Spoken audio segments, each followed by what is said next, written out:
প্রিয় শিক্ষার্থীবৃন্দ, কাটুলি city corporation বালিকা উচ্চ বিদ্যালয় কলেজের অনলাইন ক্লাসে তোমাদেরকে স্বাগতম। তোমরা সবাই নিশ্চয়ই অনেক ভালো আছো। আমার আজকের ক্লাসটা হচ্ছে দশম শ্রেণীর বিজ্ঞান শিক্ষার্থীদের জন্য। আমরা আজকে দশম অধ্যায় এসো বলকে জানি এই চ্যাপ্টারটা নিয়ে আজকে তোমাদের সাথে আলোচনা করব। তো চলো আমরা শুরু করি। অধ্যায়ের নাম হচ্ছে এসো বলকে জানি। টাইটেল দেখেই তোমরা বুঝতে পারছো যে চ্যাপ্টারটা হচ্ছে যে বল সংক্রান্ত। বল সম্পর্কে বলতে গেলে আমি তোমাদেরকে বলবো যে আমাদের প্রতিদিনের কার্যক্রমের অংশ হিসেবে আমরা কোনো বস্তুকে টানতে হয় বা ধাক্কা দিতে হয়। যেমন যদি তোমরা কখনো কোনো শপিং মলে বা রেস্টুরেন্টে গিয়ে থাকো, দেখবা যে দরজাটা আছে, দরজার বাহিরে দিকে লেখা থাকে পুশ, আর ভেতরের দিকে লেখা থাকে পুল। অর্থাৎ তোমাকে দরজাটাকে পুশ করে বা ধাক্কা দিয়ে দরজাটা খুলতে হয়। ঠিক তেমনি যখন তুমি দোকান বা রেস্টুরেন্ট থেকে বের হয়ে আসো, তখন তোমাকে নিজের দিকে টেনে বা দরজাটাকে নিজের দিকে টেনে এনে বাইরে আসতে হয়। ঠিক আছে? অর্থাৎ আমরা যদি কোনো বস্তুর গতির অবস্থার পরিবর্তন করতে চাই, সেটাকে টানি বা ধাক্কা দিই অথবা বল প্রয়োগ করি। বল প্রয়োগ করে স্থির বস্তুকে গতিশীল করা যায়, আবার গতিশীল বস্তুর গতির পরিবর্তন করা যায়, আবার গতিকে থামিয়েও দেওয়া যায়। আমরা এই চ্যাপ্টারে মূলত যেই বিষয়গুলো নিয়ে জানবো সেটা হচ্ছে যে, প্রথমেই তো বললাম বল সম্পর্কে তো অবশ্যই জানবো, যেহেতু টাইটেলটা হচ্ছে বল নিয়ে। তারপরে বল সংক্রান্ত জড়তা, গতি, ভর, ভরবেগ, বেগ, ত্বরণ, এই টার্মসগুলো সম্পর্কে আমরা এই অধ্যায় থেকে জানতে পারবো। বলের সংজ্ঞা যদি এবার আমরা দিয়ে থাকি, বলটা হচ্ছে যে তোমার এমন একটা বাহ্যিক প্রভাব যার প্রয়োগের ফলে কোনো স্থির বস্তুকে গতিশীল এবং গতিশীল বস্তুকে আরো গতিশীল করা যায় বা গতির পরিবর্তন করা যায়, তাকেই বলা হয় বল। অর্থাৎ কোনো বস্তুর উপর অন্য বস্তুর ধাক্কা বা টানি হচ্ছে বল প্রয়োগ। এই তোমার বিজ্ঞানী স্যার আইজ্যাক নিউটন তোমার বল, ভর, জড়তা এবং গতির মধ্যে সম্পর্ক স্থাপন করে নিউটন গতি বিষয়ক 3টি সূত্র প্রদান করেন। এই 3টি সূত্র সম্পর্কে আমরা আজকে একটু জানব। তাহলে তোমাদের কাছে নিশ্চয়ই বলটা ক্লিয়ার হয়েছে। কারণ হচ্ছে যে নিউটনের প্রথম সূত্রটা হচ্ছে যে বল নিয়ে। আমি আবারও বলছি, বল হচ্ছে এমন একটা বাহ্যিক প্রভাব যার প্রয়োগের ফলে স্থির বস্তুকে গতিশীল করা যায় আর গতিশীল বস্তুকে আরো গতিশীল অথবা গতির পরিবর্তন করা যায়। তাহলে নিউটনের প্রথম সূত্রটা তোমাদেরকে যদি একটু বলি, সেটা হচ্ছে বাইরে থেকে বল প্রয়োগ না করলে স্থির বস্তু স্থিরই থাকবে, গতিশীল বস্তু সমবেগে চলতে থাকবে। অর্থাৎ তোমার সামনে যদি একটা ফুটবল থাকে, তুমি ওই ফুটবলটাকে যতক্ষণ পর্যন্ত ধাক্কা দিচ্ছ বা যতক্ষণ পর্যন্ত বল প্রয়োগ না করতেছো, ওই ফুটবলটা কিন্তু সে একই জায়গায় স্থির থাকবে। আবার তুমি যদি ওই ফুটবলটাকে ধাক্কা দাও বা বল প্রয়োগ করো পা দিয়ে, তখন কিন্তু ফুটবলটা গতিশীল হবে বা ফুটবলটা চলতে থাকবে। এখন নিউটনের প্রথম অংশ নিয়ে তোমাদের কোনো সমস্যা হওয়ার কথা না। কারণ হচ্ছে যে জিনিসটা খুব স্বাভাবিক একটা ব্যাপার যে স্থির বস্তুকে কিন্তু ধাক্কা না দেওয়া পর্যন্ত বা বল প্রয়োগ না করা পর্যন্ত সেটা কিন্তু কখনোই নিজে থেকে নড়বে না বা স্থির থেকে যায়। অর্থাৎ বাইরে থেকে বল প্রয়োগ না করলে স্থির বস্তু স্থির থাকবে। এখন তোমাদের মনে প্রশ্ন আসবে যে গতিশীল বস্তু সমবেগে চলতে থাকবে। এটা নিয়ে তোমাদের মনে প্রশ্ন থাকতে পারে। কারণ হচ্ছে আমরা কখনোই কোনো চলন্ত বস্তুকে অনন্তকাল চলতে দেখি না। একটা ফুটবলকে যদি তুমি বল প্রয়োগ করো বা ধাক্কা দাও, সেটা কিন্তু কোনো না কোনো সময় গিয়ে বা একটা না একটা জায়গায় গিয়ে থেমে যাবে, সেটা কিন্তু গতিশীল থাকবে না। এটা নিয়ে তোমাদের একটু সমস্যা থাকতে পারে। সেটা হচ্ছে তুমি যদি একটা ফুটবলকে বল প্রয়োগ করো, সেটা একটা না একটা সময় গিয়ে থেমে যাবে, কিন্তু তুমি গতিশীল অবস্থায় যদি তাকে আবারও বল প্রয়োগ করো, সে কিন্তু আরো গতিশীল হবে। নিউটন তার প্রথম সূত্র দিয়ে এটাই বোঝাতে চেয়েছে যে বাইরে থেকে যদি আমরা কোনো বল প্রয়োগ না করি, তাহলে স্থির বস্তু স্থির থাকবে, আর বল প্রয়োগ করলে গতিশীল বস্তু সমবেগে গতিশীল হতে থাকবে।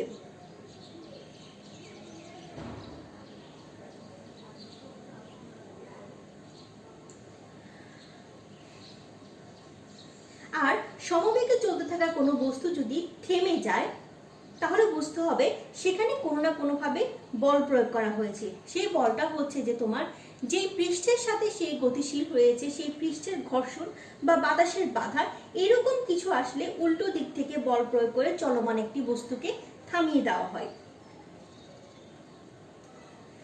এখন আমরা নিউটনের দ্বিতীয় যে সূত্র রয়েছে সেটা সম্পর্কে জানবো। তবে নিউটনের দ্বিতীয় সূত্র বলার আগে আমি একটু আরেকটা জিনিসের সংজ্ঞা দিব, সেটা হচ্ছে যে জড়তা। জড়তা কি? জড়তাটা হচ্ছে যে বস্তুর একটা ধর্ম বা বস্তুর একটা মানে বাহ্যিক ধর্ম, যে ধর্মটা হচ্ছে যে বল প্রয়োগ না করলে বস্তু যে অবস্থায় আছে সেই অবস্থায় থাকতে চাওয়ার যে প্রবণতা সেটি হচ্ছে জড়তা।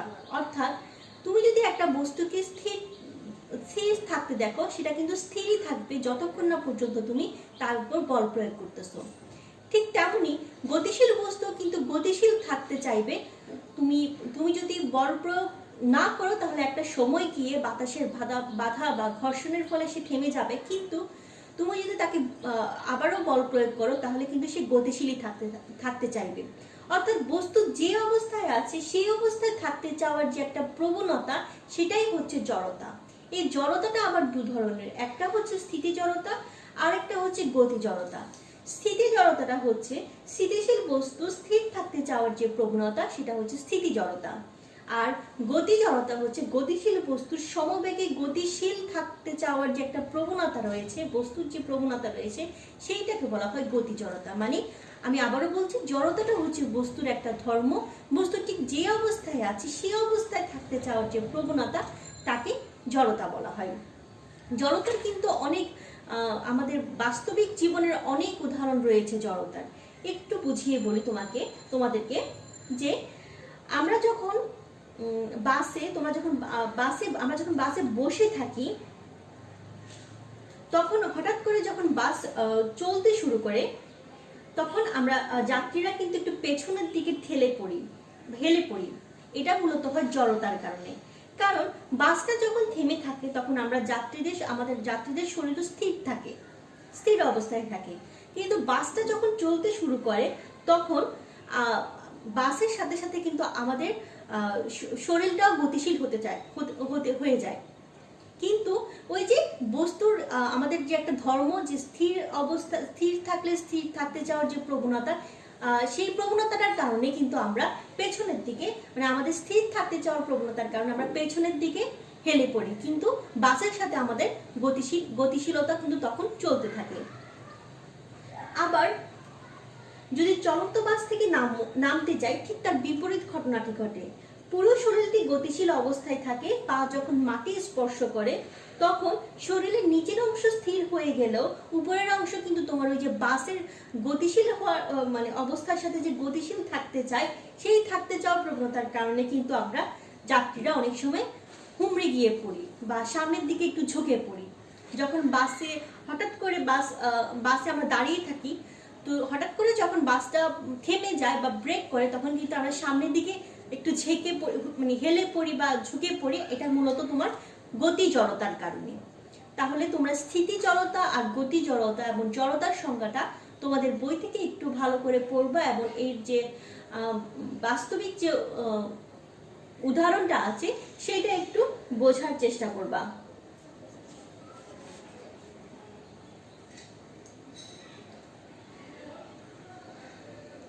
নিউটনের প্রথম সূত্র থেকে আমরা জেনেছি যে বস্তুর গতির অবস্থার পরিবর্তন করতে হলে, অর্থাৎ স্থির বস্তুকে গতিশীল করতে হলে বা গতিশীল বস্তুর গতির পরিবর্তন করতে হলে বল প্রয়োগ করতে হবে।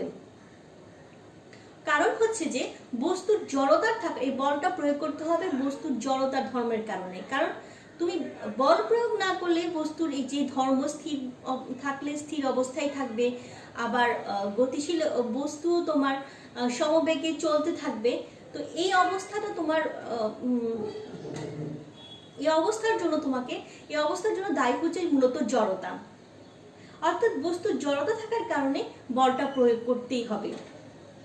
তো যে বস্তুর জড়তাটা যত বেশি তার অবস্থার পরিবর্তনের জন্য ঠিক তত বেশি বল প্রয়োগ করতে হবে।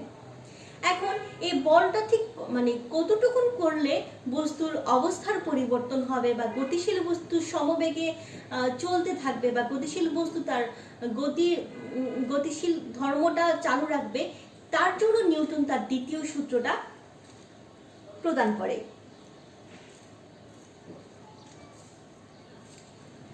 নিউটনের দ্বিতীয় সূত্রটি হচ্ছে যে বস্তুর ভরবেগের পরিবর্তনের হার প্রযুক্ত বলের সমানুপাতিক। এখন এই নিউটনের দ্বিতীয় সূত্রটা বোঝার আগে তোমাদেরকে কয়েকটা টার্মস আগে বুঝতে হবে। সেটা হচ্ছে যে ভরবেগ। ভরবেগটা কি? ভরবেগটা হচ্ছে যে বস্তুর ভর এবং বেগের গুণফল।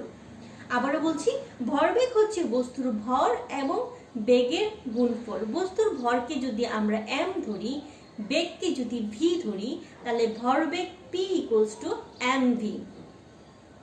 আবারও বলছি, বস্তুর ভর যদি m হয়, বেগ যদি v হয়, তাহলে ভরবেগ p = mv সংখ্যা অনুসারে। কারণ হচ্ছে যে বস্তুর ভর এবং বেগের গুণফলকে বলা হয় ভরবেগ। এখন যদি বস্তুর ভরের কোনো পরিবর্তন না হয়, কিন্তু m ভরের যদি কোনো বস্তু, ধরো বস্তুর ভরটা হচ্ছে m ভরের কোনো বস্তুর বেগের পরিবর্তন তো অবশ্যই হবে। বেগটা হচ্ছে যে তোমার বস্তুর অবস্থার পরিবর্তন। বস্তুর অবস্থার পরিবর্তনকে বেগ ধরা হয়। তাহলে m ভরের কোনো বস্তুর বেগ যদি u থেকে, ইউটা হচ্ছে আদিবেগ, ইউ থেকে বেড়ে গিয়ে v হয়। তোমরা এই ফিগারটা একটু খেয়াল করো, এইটা হচ্ছে m ভরের একটা বস্তু, এর আদিবেগ ছিল u এবং শেষ বেগ হচ্ছে v।